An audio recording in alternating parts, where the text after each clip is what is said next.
नमस्कार दोस्तों, स्वागत है आपका हमारे इस चैनल धूप धुनुची आरती में। दोस्तों आज जो है मैं आपको युगल किशोर के धूप अनुवासन यानी कि धूप विलास के बारे में आपको बताने जा रहा हूँ। कुछ लोगों ने मुझसे पूछा था कि उस दिन कैसे हम धूप विलास कर सकते हैं। मैं यहाँ पर आपको धूप नैवेद्य आदि के बारे में भी थोड़ा आपको जानकारी दूंगा दोस्तों, तो ध्यान से जो है आप ये वीडियो संपूर्णता देखिए। युगल यानी कि युग्म एक साथ जब जो है किशोर ठाकुर जी यानी किशोर कान्हा और किशोरी राधिका जो है एक साथ युगल रूप में जब दर्शन देते हैं, युग्म रूप में जोड़े में जब दर्शन देते तो उसे युगल किशोर कहते, कोई युगल सरकार कहते हैं, कोई जो है युगल दर्शन कहते हैं। तो जब युगल रूप में दोनों जब जो है एक साथ हमें दर्शन देते हैं तो उसे युगल दर्शन युगल किशोर कहते हैं। तो युगल किशोर के यानी कि ठाकुर जी और राधा रानी के धूप अनुवासन जब आप कर रहे हैं, देखिए यहाँ पर मैंने जो है ना दो धुनुची रखे हैं।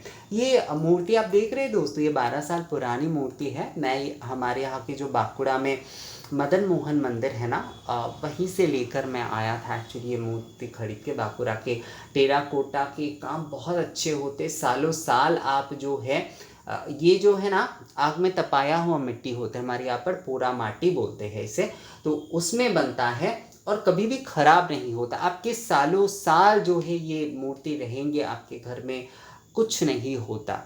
तो मैं वहीं से लेकर आया था। मेरे पास वैसे अलग से कोई फ़ोटो नहीं था, तो समझाने के लिए वीडियो बनाने के लिए मुझे लगा कि यही मूर्ति जो है वो रख लेते हैं। बहुत सुंदर मूर्ति है, वैसे काफ़ी पुरानी हो गई पर अभी भी एक जैसे है। और इस मूर्ति को ना पानी आदि से भी साफ अगर आप करेंगे तो एक ही जैसा रहेगा, उसका कुछ रंग आदि खराब नहीं होता है।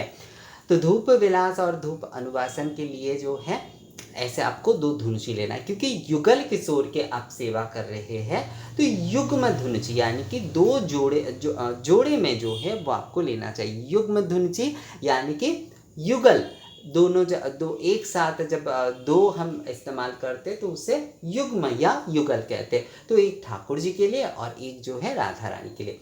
अनुवासन करने के लिए जो है ठाकुर जी की जो धुनुची है वो आप जो धुनुची धूप पात्र है वो आप दाहिने तरफ रखिएगा, और जो राधा रानी के है वो ना है बाहिने तरफ रखिएगा। आप अष्टदल कमल बना सकते हैं या फिर मंडल भी बना सकते हैं, या चावल या पुष्प छिड़क कर केवल मात्र जो है ये धुनुची पात्र को बैठा दीजिए। दोनों तरफ जो है ठाकुर जी का दाहिने तरफ रखिए, राधा रानी का बाहिने तरफ रखिए। तो अनुवासन के लिए इस प्रकार से धूप आप जो है करते हुए अब उन्हें धूप मंत्र अनुवासन मंत्र से निवेदन कर सकते। अगर आप जो है केवल धूप विलास सेवा कर रहे हैं तो उसमें अलग से आपको मंत्र आदि की ज़रूरत नहीं होती है, वहाँ पर आप केवल प्रार्थना ही कर सकते हैं। और उसके बाद जो है आपको आरती करना है, उसके बाद जो है ना आपको आरती करना है धुनुची धूप से जो है उससे, और पंच दीपक आदि जलाकर जो है उससे आपको आरती करना है। बहुत सारे लोग मुझे कहते हैं कि दादा हमारे पास तो उतने धुनुची नहीं होते हैं, कई लोगों ने दो धुनुची खरीद ली है। तो अनुवासन की धुनुची जो है वो क्योंकि वो नैवेद्य आदि के तौर पर हम निवेदन नहीं कर रहे हैं, तो अगर आप उससे आरती करना चाहते हैं, मान लीजिए ये दो धुनुची आपने जो है अनुवासन के लिए रखा है, अब आपने जो है प्रार्थना आदि करने के बाद जो है आप दो धुनुची से ही आरती करना चाहते तो कर सकते, कोई समस्या नहीं है उसमें जो है अलग से। पर नैवेद्यम आदि जो दिए जाते हैं ना धूप नैवेद्यम आदि, वो उससे जो है आरती नहीं करना चाहिए, उस समय जो है अलग धुनुची ही आपको करना चाहिए। तो धूप अनुवासन के दो धुनुची पात्र से दोनों से ही आप आरती करिए। मैं आपको कहूँगा कि अगर आप आरती करना चाहते हैं, अनुवासन करने वाले धुनुची से ही जो है आरती करना चाहते हैं तो दोनों से ही करिए, ठाकुर जी का भी करिए और राधा रानी का भी आरती धुनुची पात्र से आरती करिए। उसके बाद पंच दीपक या सप्त दीपक से जो है आप आरती करिए। इस समय जो है आप आरती गायन कर सकते हैं, यानी कि जो भी आरती आपको आता है आप वो कह सकते हैं, या फिर मंत्र कोई जो है वो आप जाप कर सकते बोल सकते हैं, पाठ कर सकते हैं, जैसे वसुदेव वसुतं देवं ये बोल सकते हैं, जय कान्हा काला बोल के जो है आप आरती कर सकते हैं, आरती कुंज बिहारी की बोल सकते हैं, या फिर ओम नमो भगवती वासुदेवा ये बोलते हुए भी आप आरती कर सकते हैं। ठाकुर जी के 108 नाम जो है उसका पाठ करते हुए भी कई लोग आरती करते, तो हर किसी के अपने अपने वो विधि होते, तो वो आप कर सकते हैं। पर 2 धुनजी में ही जो है आप अनुवासन करिएगा। अगर आप अनुवासन कर रहे हैं तो अनुवासन मंत्र से निवेदन करना ज़रूरी होता है। और धूप विलास अगर कर रहे हैं तो अलग से ज़रूरी नहीं है, केवल प्रार्थना ही आप कर सकते हैं। दोनों विषय ही एक है, धूप विलास और धूप अनुवासन दोनों ही असल में एक ही है। सुगंधित सुगंध द्रव्य से जो है भगवान को धूपित करना। अब अनुवासन जो होता है वो मंत्र विधि से होता है, और उसका लौकिक रूप जो है वो धूप विलास होता है दोस्तों। तो दोनों ही एक ही विषय है। अगर अनुवासन आप कर रहे हैं तो उसमें मंत्र का प्रयोग होता है, और अगर आप धूप अनुवासन ही लौकिक रूप से करना चाहते हैं तो वो आप धूप विलास के तौर पर भी कर सकते हैं, मतलब धूप विलास के तौर पर ही किए जाएंगे। पर आरती जो है वो दोनों में कॉमन होगा, आपको आरती करना ही होगा। धुनची पात्र दोनों से ही आरती करिए। और दीपक उसे आरती करने के बाद जो है प्रणिपात करते हुए भजन आदि ना बहुत समय लेकर करिए। आप जो है संध्या के समय आप ये धूप अनुवासन कर रहे हैं। बहुत सारे लोग मुझे बोलते हैं कि दादा ये धूप अनुवासन या धूप विलास जन्माष्टमी के दिन क्या जो है जब हम पूजन करेंगे उस समय करना चाहिए। देखिए, पूजन तो आप मान लीजिए रात को 12 बजे कर रहे हैं, या फिर रात को 8 बजे भी कई लोग करते हैं। रात्रि के समय जो है जो पूजा होती है, अलग अलग परंपरा होती है, पर ज़्यादातर 80% लोग जो है 12 बजे को करते हैं।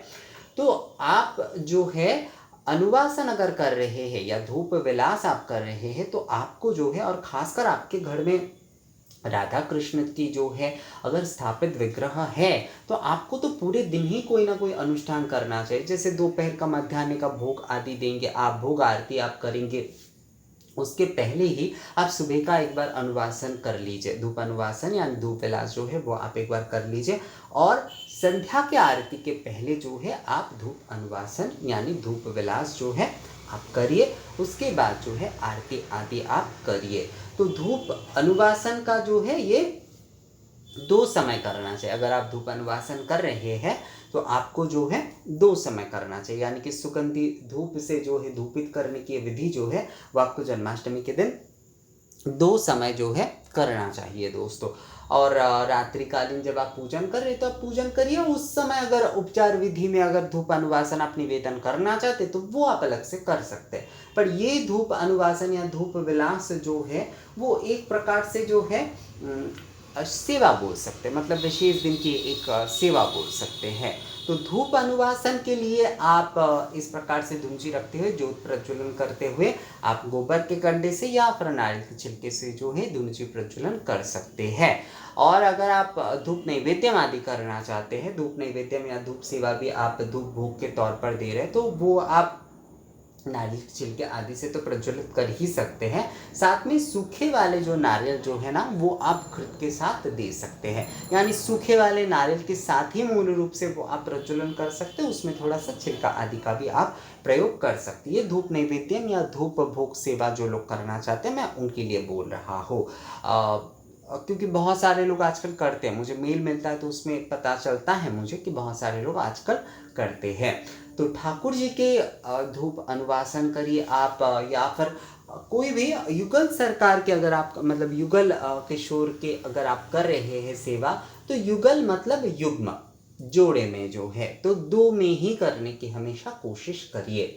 धूप अनुवासन दोनों धुनची पात्र में करिए, और आरती भी जो है ना दोनों धुनची में करिए। और उसके बाद जैसे दीपक भी आप अगर दोनों कर पाते तो बहुत अच्छी बात है।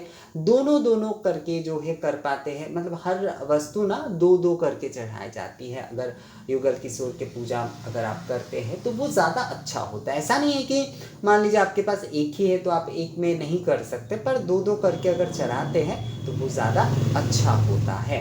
तो युगल किशोर की आप पूजन कर रहे हैं तो ये युग्म धुनची जो है उसमें आप धूप विलास धूप अनुवासन करिए, और आरती अवश्य रूप से जो है करिएगा दोस्तों।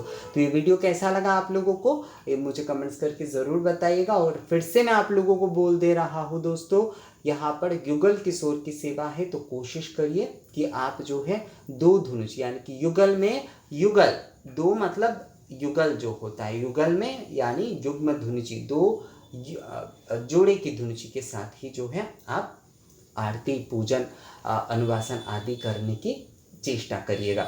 बाकी अगर आपके पास एक है तो कोई बात नहीं, पर कोशिश जो है ज़रूर करिएगा। तो मिलते हैं आपसे अगली वीडियो में दोस्तों, तब तक के लिए नमस्कार।